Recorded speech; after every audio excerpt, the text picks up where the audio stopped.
তোমাদের জন্য একটা গুড নিউজ আছে। কি গুড নিউজ? আজকে আমার ছোট বোন তোর ফুপ্পি আসবে আমাদের বাসায় বেড়াতে। কি? মা ফুপি আইতাছে। হরে বাবা, মা মোনাস আগের বার কি করছিল?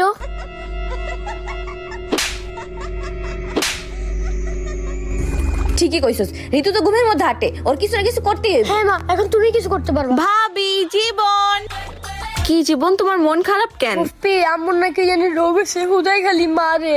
দেখ পাগল হয়ে গেছিস, আমি ভাবির সাথে দেখা করে আসি। ভাবি, ভাবি তুমি আমাকে মারলা? আরে না না না ঋতু, আমি তো মানে মানি নাই, আর মাঝে মাঝে কি জানি হয়ে যায়। আচ্ছা ভাবি এদিকে দাও, এদিকে দাও। ভাবি, সরি ঋতু, আমার হঠাৎ হঠাৎ কি জানি হয়ে যায়।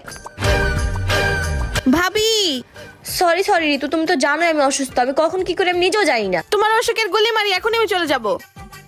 আরে ঋতু কই যা? তুমি তোমার পাগল বউকে সামলাও, আমি আর থাকবো না, আমি চলে যাচ্ছি। ও মা, তুমি তো সেই করলা।